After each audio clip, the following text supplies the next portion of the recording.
Hindi makukumpleto ang anumang biyahe papuntang Tanay Rizal kung hindi mo matitikman ang kanilang kape. At isa ang Kape Bukel sa must-go destinations ng Coffeeholics. Ano nga ba ang nagpapasarap sa kanilang kape? At paano nila pinapahalagahan ang isang tradisyon na minana pa natin sa mga sinaunang coffee farmers?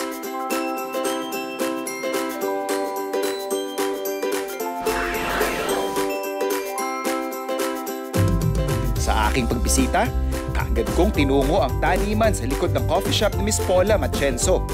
Sa coffee shop niyo pa rin to? Opo, part po na sa coffee shop pa rin. Pero property po ito ng Sierra Madre Hotel. Okay. So, sabi sa amin, wala naman tong ginagawa yung lupa rito sa likod. So, taniman namin. So, yun po yung bilin sa amin nung may-ari po. Ito po yung inyong Yes, opo. Ito po napili. ay 7 months na po na nakatanim dyan. Liberica po. Liberica. Yes. Tapos yung seedling mo na to, Ma'am Paula, saan nyo nakuha? Galing po din dito sa farmer partner namin. Sa Okay. Bakbak Farmers Association. So, doon siya galing. In-involve namin, kaya po yung shirt namin is coffee, culture, and community. Okay. The only thing lang po na makaka-sustain po nung lahat ng negosyo na nagkakape sa Pilipinas is through planting.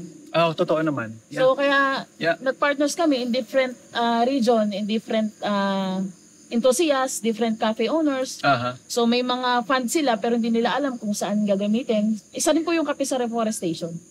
Totoo. So, Actually. Sharan, at napapakinabangan natin.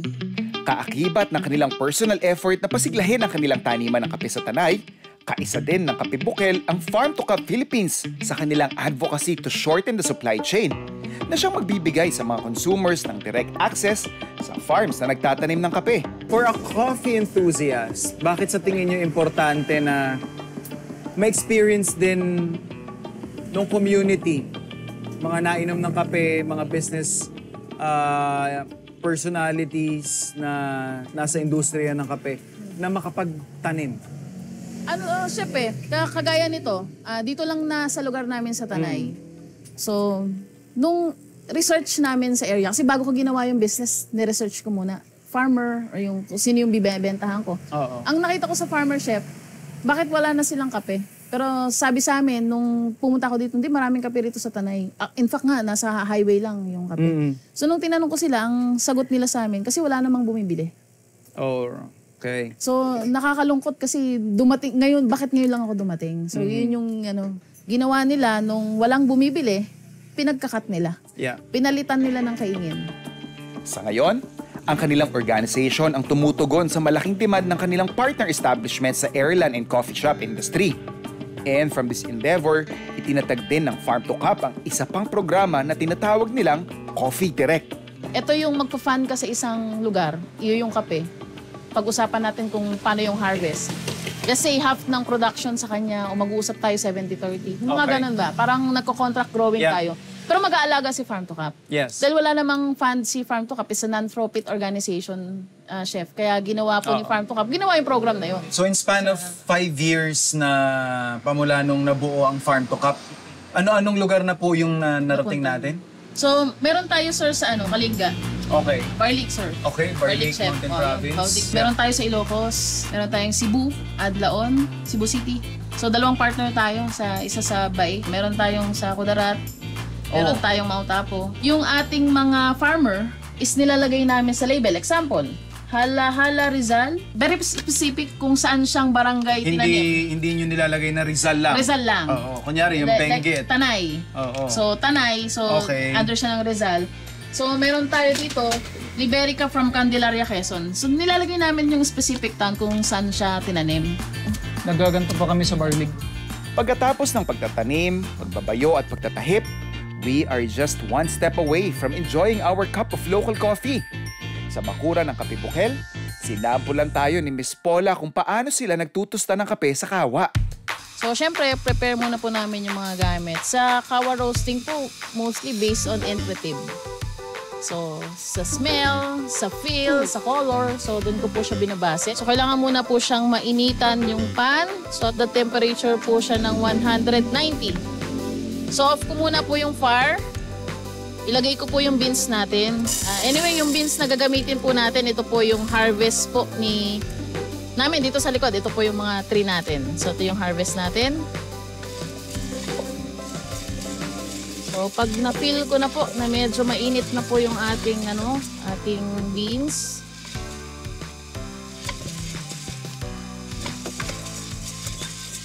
So open ko na po yung fire. High fire lang po siya. Consistent po yung apoy. So magdidikta na lang po kung gaano po kabilis o kabagal is kung paano po natin hinahalo yung kape. So continuous lang po siya. So light to medium po yung gagawin natin.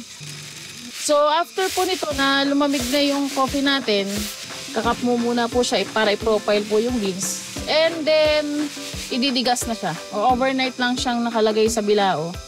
And then kinabukasan ko na siya ipapakul. At heto na nga mga food explorers. Tikman na natin ang specialty ng Kape Bukel na tinusta sa kawa. So meron tayo chef dito na Takore Brew. Ito Oy. yung very popular dito kay Kape Bukel. Parang Ito one yung lang to to. share coffee. To share ito, ma'am, ha? Yes, to share. Tsaka yung Chef. presentation, parang nung panahon ko ito eh. Ganto yung kami mag-brew ng kape. Tapos, Meron tayo dito chef ng mga dessert. natin. pampatamis. Yes. Or partner. Lagay muna natin chef yung coffee natin. Okay.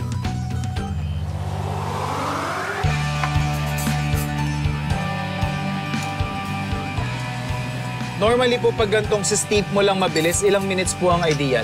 Mga 3. 3 Pero to mga 5 siya. Okay, 3 to 5 3 to minutes. 5 minutes. So ang unang cup ko, nung una ko siyang na-roast is meron siyang orange peel, lemon, yes, raisin pa rin, tapos caramel, tapos chocolate. Ang konsepto kasi ni Kape Bukel is to back to the olden days. Yeah. So, roasting siya sa kawa and brew siya sa takore. And ito yung mga himagas ng araw, mga 80s siguro, chef. Panahon ko to, ma'am. Panahon mo. Tira-tira na talaga namang kinalakihan namin. So habang mainit, tapos yung cup natin, 'di ba? Sartin pa. Tsaka hindi magiging sartin 'yan pag wala mga bangas-bangas na ganyan. 'Di ba? Authentic yan, Hindi yan authentic, hindi yan legit na sartin walang kapag mga bangas-bangas. Yes. Yung chocolate na kukuha ko kagad. Ang aming coffee break ni Miss Paula, rumekta na rin sa kainan kung saan bida pa rin ang kanilang kape. Sa ibang kultura, coffee, kanyan, time ng tsikahan, Yes. marami tayong sentimental na connection dyan sa pagkakape. Pero I think tayo lang ang nag-iisang kultura sa buong mundo na pag sinabi mong magkakape, pwede rin nating isabaw sa kanin. Oo, chef. Naglalabay, sa term ninyo ay Bahog. nagbabahog.